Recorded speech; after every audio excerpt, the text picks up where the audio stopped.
Pasir.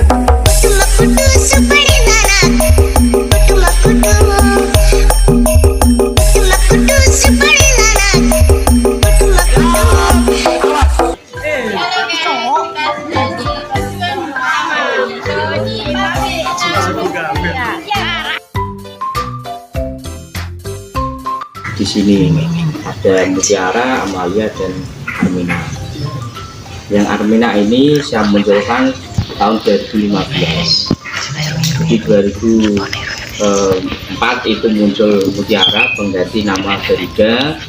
Lalu 2009 yaitu ada Amalia, dan 2015 Armina.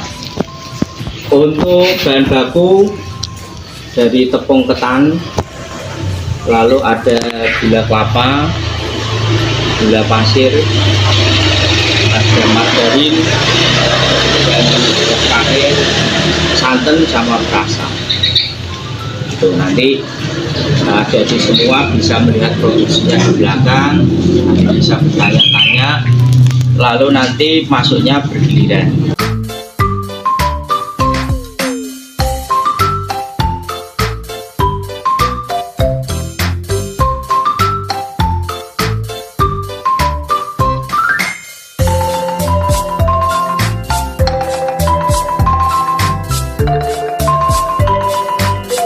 Ini saya beli ketannya, beras ketan, terus ada gula pasir satu sendok, terus ada gula kelapa yang di depan itu tadi, terus ada margarin sama santan, santan margarinnya itu, terus ada perasa. Terus Perkenalan limbahnya seperti apa? Perkenalan untuk limbah. ya, untuk limbahnya ketika limbah air ya, jadi mixer ini setelah selesai dipakai terus nanti dicuci, airnya langsung ke sungai. Kalau limbah air itu nggak begitu tercemar lingkungan, karena kan hanya kotoran-kotoran, ya kotoran-kotoran jenang itu, bukan limbah yang mematikan atau berbau. Untuk nyuci, ya seperti nyuci piring lah limbahnya. Lalu untuk limbah lagi jenang yang sudah keras, biasanya dikirim ke Palayan, rumah makan itu kalau sudah 1 bulan atau 2 bulan sudah keras, itu kita ambil, yang nggak laku. Yang laku biasanya ada uangnya, yang nggak laku kita tarik retur. Returnya nanti kalau belum jamur kita olah lagi, kita campurkan dengan prosentase 90% bahan baku, 10% yang lain berapa. Kalau sampai terjadi jamur, kita buang ke TPA, tempat apa namanya, peternakan sampah. Ada kan kerjasama dengan pihak ketiga dalam pembuatannya? Kalau kerjasama dengan pihak ketiga kita tidak, kita langsung dari sales, tenaga kerja dari sini, sales kita kirim untuk mengirim bahan baku ke tadi swalayan, rumah makan, pengirimannya sampai ke Malang, Gresik, lalu Trenggalek, Kediri, Jawa Tengah, Jawa Timur juga. 3 provinsi itu yang baru kita masuki. Dan bakunya yang ngambilnya berasal dari mana? Untuk bahan baku ketan, gula pasir, lalu semuanya ini dari sekitar itu sendiri. Ya, tapi yang ngirim itu ngambilnya gula Jawa, sama gula Jawa ngambilnya dari Cilacap. Kalau gula apa namanya, kalau kelapa itu dari Purworejo. Kalau ketan dan gula pasir sekitar sini. Total pegawai ada 23 orang, terdiri dari 11 laki-laki, 12 perempuan. Ada yang masuk setiap hari di sini, ada yang tidak, seperti sales sama timnya kan tidak ada di sini. Biaya apa? Biaya produksi satu mixer ini itu sekitar 2.200.000. Bahan jadinya 100 sampai 120. Jenis produknya apa saja? Produknya selain jenang ada madu dan sok. Bahannya dengan konsep apa sih? Radu mongso bahannya sama, cuman bedanya itu ketannya tidak dijadikan tepung tapi dijadikan tape. Jadi ketan lah ini baru proses penapian. Jadi ini ditape 1 minggu, besok pagi kita produksi 1 minggu sekarang sudah matang jadi tape ketan baru. Kalau rasa ada seperti izin, kelapa muda, terus ada durian, nata, terus jahe, stroberi,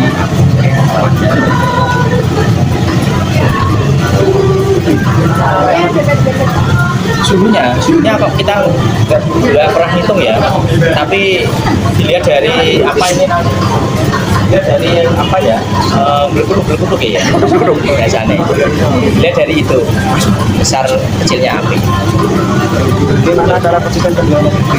Untuk penjualannya langsung di sini atau melalui sales dikirim. Untuk promosinya selama ini kok jarang untuk promosi ya, paling ya di Instagram kita tampilkan produk kita. Pak sudah Pabriknya belum. Sudah.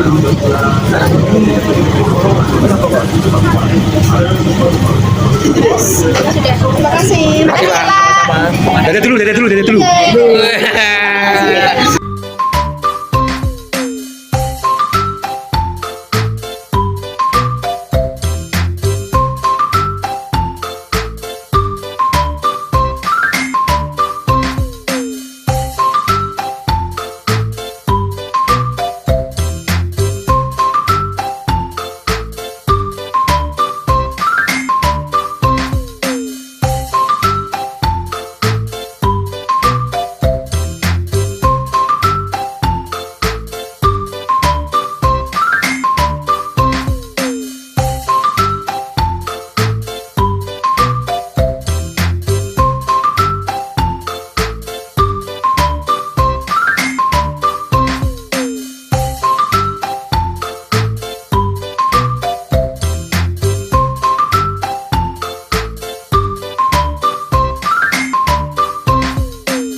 Hampir kanan kiri hampir sama gitu ya. Kalau yang Islam saya tunjukkan pertama kali ya. Ciri khasnya Islam adalah berbentuk kaligrafi. Ini adalah ukir-ukiran Islam berbentuk kaligrafi semacam ini. Ini juga berbentuk kaligrafi. Sedangkan untuk yang Hindu gitu ya, Hindu Buddha ini sudah berbentuk pepohonan ini ya, sudah diwujudkan dalam bentuk pepohonan. Lalu kalau yang binatang-binatang juga sudah diwujudkan dalam berbentuk pepohonan. Lalu kalau yang kanan kiri, yang ini ya, kalau yang ini sebenarnya adalah binatang kelelawar yang sudah disamarkan. Ini adalah semuanya adalah berbentuk kelelawar yang sudah disamarkan, berbentuk dedaunan. Jadi semuanya diislamkan gitu ya. Iya, Pak. Agar di dalam namanya masjid itu diperbolehkan digunakan untuk beribadah, jangan sampai bentuk binatang dan lain sebagainya. Ini kan gambar-gambar yang semacam itu, apalagi relief itu tidak diizinkan dalam masjid kita ini. Itu jadi hampir sama, semuanya sama. Kalau yang ini juga, kalau ini sama gitu ya, bentuk hidup budaya. Yang paling atas bunga ini ya, bunga melati itu adalah itu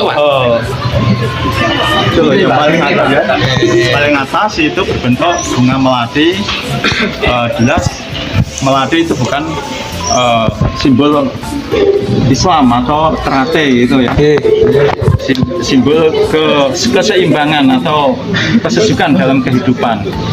Lalu di dalam mihrab, kalau mihrab itu ya, tempat pengimaman itu disebut dengan nama mihrab. Itu mihrab, tempat pengimaman dengan nama mihrab itu ya.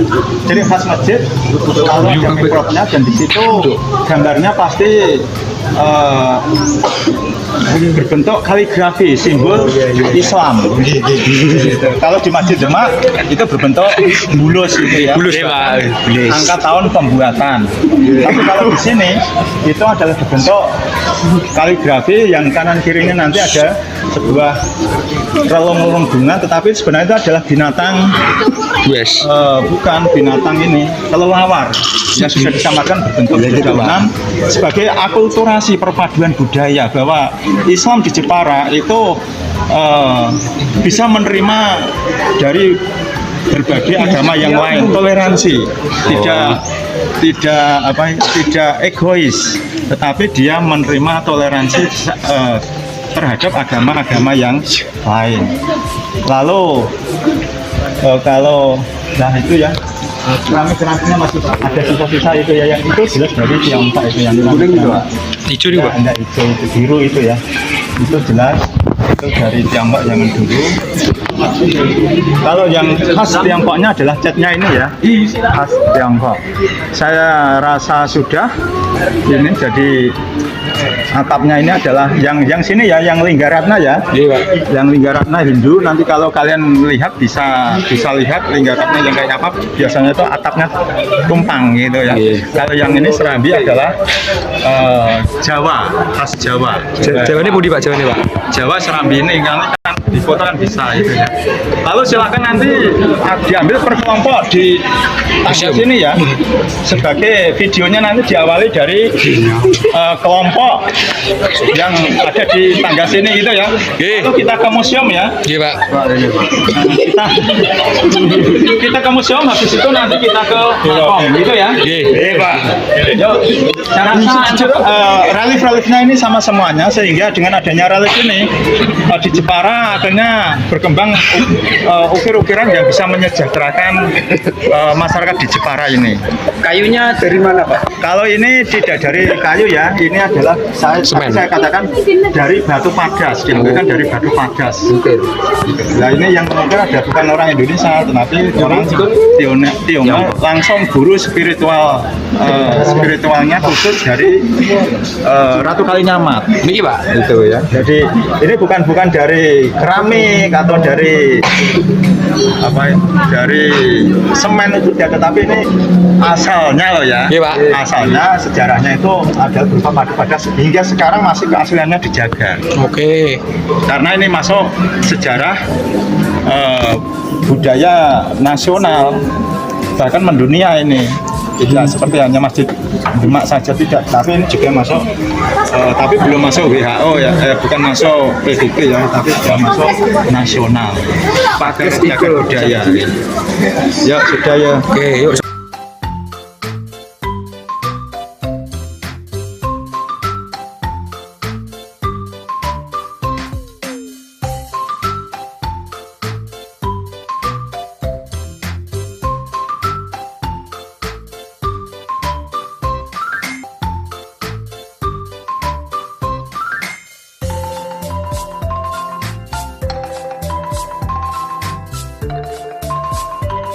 Jaga sopan santun, jaga adab, karena kita masuk ke makamnya para waliullah itu ya. Untuk itu sebelum kita masuk ke makamnya waliullah, saya jelaskan di depan kalian ini ada sebuah batu ya.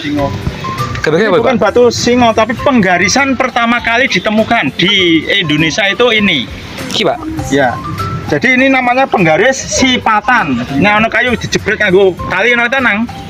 Nah, ini garis pertama kali diciptakan itu di Indonesia, yaitu di Jepara. Sing nyiptakno sapa? Orang Cina gitu ya. Pak Mindarwoto. Mindarwoto. Ya.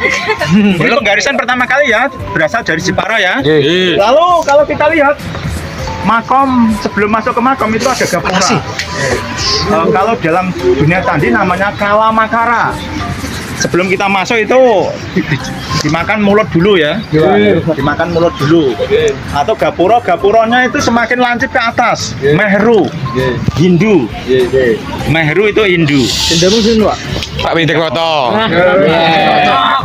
Ya, Ratu Kalinyamat sebagai persembahan kepada suaminya yang bernama Pak Mindarwoto. Sultan Hadiri. Gitu ya. Nggih. Allahumma sholli sholatan kamilatan wa salim taman ala sayyidina Muhammadin